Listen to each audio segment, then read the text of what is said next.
professionnels. Qu'est-ce que j'entends par orateur professionnel? Ce sont ceux qui, comme moi, ont décidé de faire des compétitions. C'est-à-dire, on a décidé, moi, je vais vivre des compétitions d'oratoire. Actuellement, on organise une compétition d'oratoire au Congo. Je pense que le champion a eu 1 million de prix, 1 million de francs CFA. Et je crois que peut-être avec le concours du ministère de la Jeunesse, nous, on va faire évoluer notre championnat national pour que les lauréats aient 10 millions compris, une maison construite. Parce que quand on voit des domaines dans lesquels nous offrons des prix au Cameroun, moi je suis un peu sidéré. Il y a des compétitions qui ne sont pas véritablement utiles, mais dans lesquelles on offre des prix. Je crois que si on a une très bonne compétition, un très bon championnat, très bien organisé, on aura une conférence de presse à midi avec les médias. Si on a une conférence de presse très très bien organisée, on sera à même de pouvoir lever des fonds jusqu'à 20 millions pour primer nos orateurs. Pour élever le niveau de prise de parole en public au Cameroun et former des orateurs qui vont être utiles pour notre société et revenir à l'époque ancienne. Donc ça, c'est les orateurs professionnels. Pour vous qui êtes encore jeunes, c'est possible de faire carrière. Même pour les adultes, c'est possible de faire carrière parce qu'au Cameroun, on a le COCAM. Programme COCAM, d'ailleurs, on a une conférence de presse. C'est plusieurs niveaux. On a les orateurs juniors, on a les orateurs seniors, on a les orateurs masters. Donc vous qui êtes ici, vous avez 50 ans, vous pouvez prendre part à la compétition et à l'Académie nationale si vous voulez. Maintenant, on a les orateurs logopèdes. Les orateurs logopèdes, Mr. Takam and Mr. Tijong, Dr. Sui, this is your category. These are the people who work in the field of health. Ce sont les gens qui travaillent dans le domaine de la santé. But there's a difference between these two. Les deux travaillent dans le domaine de la santé. Les phoniatres et les logopèdes travaillent dans le domaine de la santé. La seule différence est que les logopèdes ne sont pas des experts de la santé. Ce sont des gens qui ont des compétences paramédicales.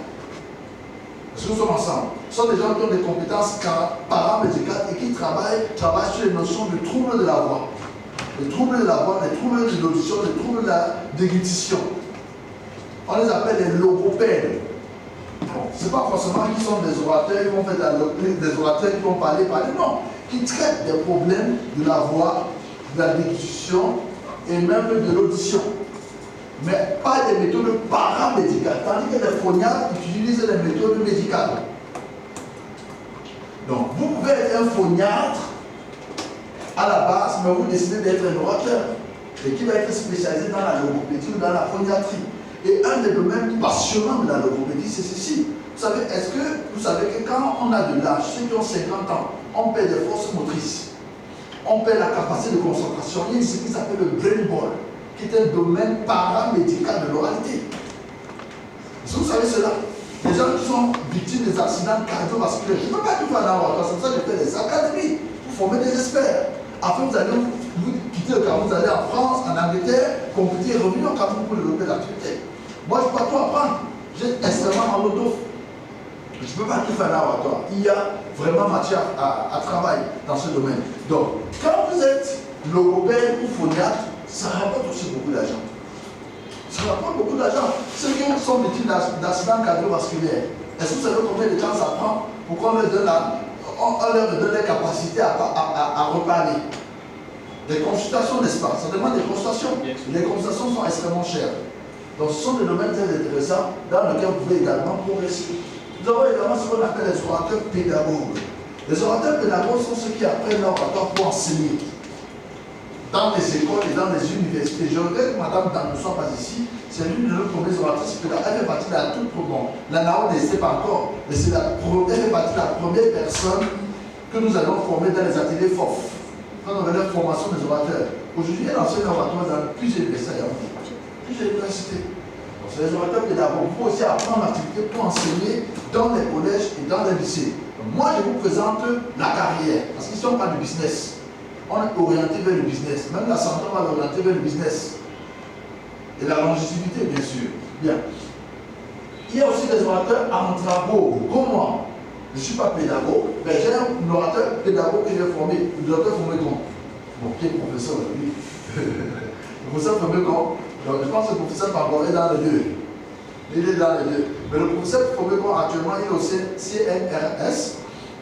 Il est en train de vouloir lancer une chaire sur l'oralité. D'ailleurs, j'ai reçu une invitation pour Paris. Je vais à Paris en novembre pour 2 semaines pour une conférence mondiale sur l'oralité en tant qu'expert. Je fais partie des experts principaux. Donc, juste pour vous dire quoi, c'est aussi possible d'évoluer dans ce secteur. C'est vrai, les pédagogues ne sont pas forcément dans la science, mais ils enseignent. Tandis que les centrabos, moi je suis orateur en travaux, j'enseigne ça depuis, sans avoir été à l'école, je n'ai pas fait d'école, c'est après que j'ai fait des études là-dessus. Donc vous pouvez décider après de commencer à organiser des ateliers. On a ce qu'on appelle les orateurs écrivains. Moi j'ai un peu dans plein de choses à la fois. Les orateurs écrivains, c'est quoi les orateurs écrivains? Je vous explique concrètement c'est quoi un orateur écrivain. Il ne faudrait pas trop confondre. Ce qu'on apprend, vous êtes ici. Vous êtes silencieux. Est-ce que ce qu'on vous apprend, vous êtes ici? Yes, it is.